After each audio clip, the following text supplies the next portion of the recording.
In this course, we'll be diving into LifterLMS assignments, how you can add assignments, what students will see with assignments, and how to grade them.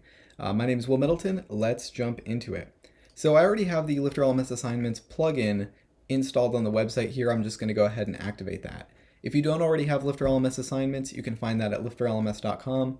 I'll have a link to that in the description of this lesson as well. So yeah, LifterLMS assignments is now installed and activated. So now if I go into a course, we can see how we can use assignments. I'm going to use the quiz system masterclass as an example and go into the builder. Expand all here. The assignments icon is this one right here, this little checkbox, the second in. So if I click add assignment, it'll give me an option to create a new assignment or add an existing one. If I wanted to clone an assignment, or if I had one floating around on my website, I could put it here, but I'm going to create a new one.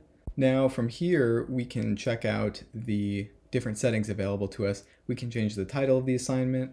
We can set the assignment to be published.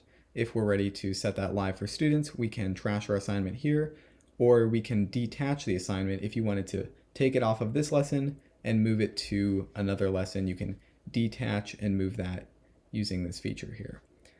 Next, we'll take a look at the video embed URL. This would be like an intro video for your assignment. So if you wanted to have a briefing on what students are going to be doing in the assignment, you could add that here.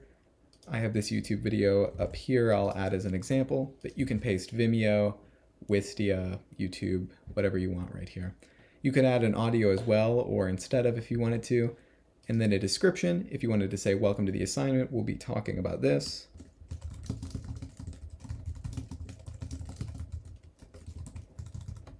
So if you wanted to say, watch the video and then do the assignment, you can write that out here and the description will show up for students.